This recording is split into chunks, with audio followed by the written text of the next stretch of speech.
Government of Bihar ने post matric scholarship के लिए नोटिस रिलीज़ कर दिया है। यहाँ पर आप देख सकते हैं कि यह जो नोटिस है वो SC ST BC EBC जो लोग इस कैटेगरी से बिलोंग करते हैं वही लोग इस एप्लीकेशन को फिल कर पाएंगे। तो यहाँ पर आपको ऑफिशियल वेबसाइट लिखा गया है जहाँ से आपको इस एप्लीकेशन को फिल करना है, और इस एप्लीकेशन का स्टार्ट होने का जो डेट है वो 5 नवंबर 2022 दिखा रहा है, और लास्ट डेट जो है इसका 5 दिसंबर 2022 है। तो सबसे पहले आप यहाँ पर समझेंगे कि यह 2022-23 वाला सेशन में कौन लोग अप्लाई करेगा। तो सबसे पहले हम जानते हैं कि इस आवेदन के लिए कौन कौन लोग योग्य हैं। तो जो लोग 2022 में एडमिशन ले चुके हैं या फिर लेने वाले हैं, और इस साल का स्कॉलरशिप यानी कि हर साल आपको इस स्कॉलरशिप को भरना पड़ेगा। जो लोग 2022 में एडमिशन ले चुके हैं या जस्ट 2022 में 10वीं पास करके 11th में एडमिशन लिया है तो आप इस आवेदन को भर सकते हैं। या फिर अगर आपने 12वीं पास करके BA BSc BCom BTech BCA में एडमिशन लिया है फिर भी आप इस आवेदन को भर सकते हैं। अगर आप ITI डिप्लोमा या किसी भी कोर्स में 2022 में एडमिशन अगर लिए हैं आप तो इस आवेदन को भर सकते हैं। अब रही बात जो लोग 2021 में एडमिशन लिए थे उनके लिए, तो देखिए अगर आपका कोर्स 3 साल का है या फिर 4 साल का है, अगर आपने फर्स्ट ईयर में इस आवेदन को अप्लाई कर दिया था तो सेकेंड ईयर में आने के बाद से फिर से इस आवेदन को भरना पड़ेगा आपको, क्योंकि हर साल का पैसा अलग अलग आता है। जिस साल आप अप्लाई कीजिएगा उसी साल का पैसा आपके पास आपके खाते में पहुंचेगा।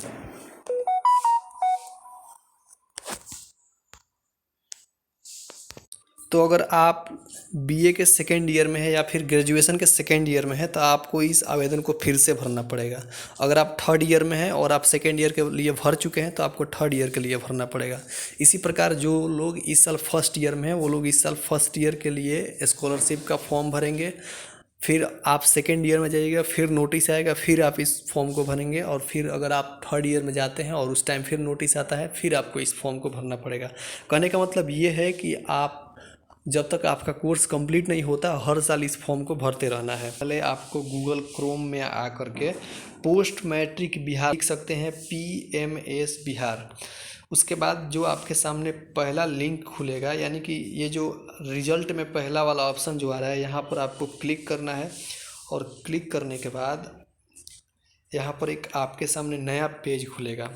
तो आप नीचे जब स्क्रॉल करेंगे तो यहाँ पर देखेंगे 4 कैटेगरी के बारे में बताया गया है, SC ST BC EBC। आप इनमें से जिसमें से भी बिलोंग करते हैं, जिसमें से भी संबंध रखते हैं उस पर क्लिक कीजिएगा।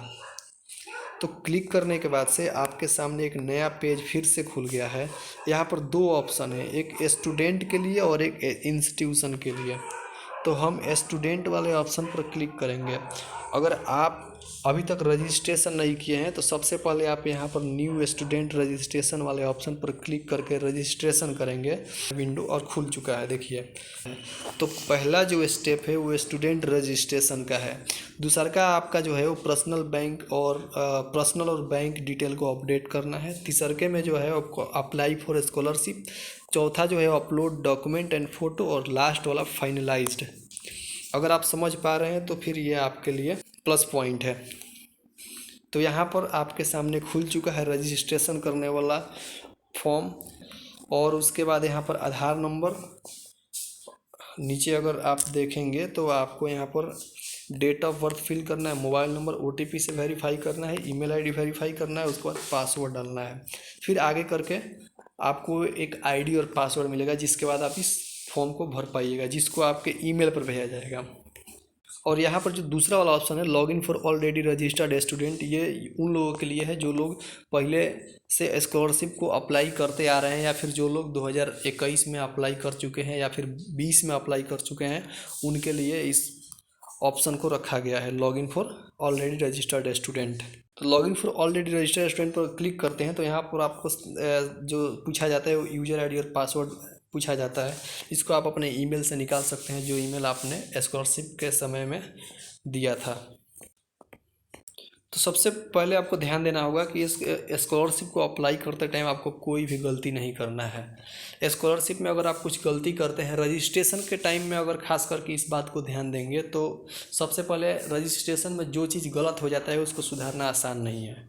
कहीं भी जहाँ साइबर कैफ़े हो वहाँ से आप रजिस्ट्रेशन करवा सकते हैं। अगर आप कर सकते हैं तो फिर वहाँ पर सही सही डिटेल को फिल करके आप अपना रजिस्ट्रेशन कर लीजिए। तो अभी हम ये सब तो डिस्कस कर चुके हैं कि ऑफिशियल नोटिफिकेशन में और पोस्ट मैट्रिक स्कॉलरशिप का ऑफिशियल वेबसाइट।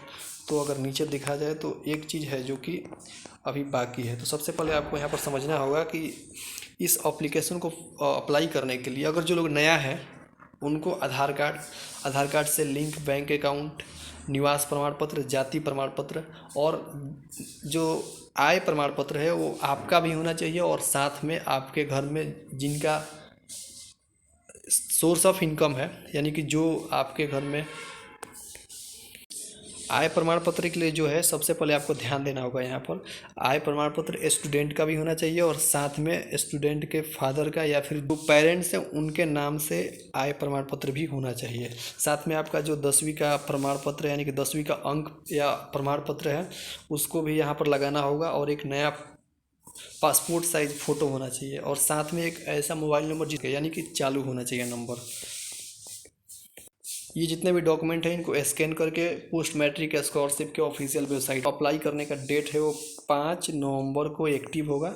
उससे पहले आप अपना डॉक्यूमेंट को तैयार कर सकते हैं। यहाँ पर कुछ चीज़ है जिसको यहाँ पर नहीं बताया गया है, जैसे कि आपका बोनाफाइड और फी स्ट्रक्चर। बोनाफाइड और फी स्ट्रक्चर जो है वो आपके कॉलेज से मिलेगा और ये बोनाफाइड फी स्ट्रक्चर जो 20 में एडमिशन लिए हैं, 21 में एडमिशन लिए या फिर 22 में लिए हैं, इन तीनों के लिए बोनाफाइड और फी स्ट्रक्चर का ज़रूरत है। क्योंकि ये जो बोनाफाइड और फी स्ट्रक्चर है ये कॉलेज का जिम्मेवारी है। तो आप अपने कॉलेज या इंस्टीट्यूशन से जा कर के बोनाफाइड और फी स्ट्रक्चर मांग सकते हैं या ले सकते हैं।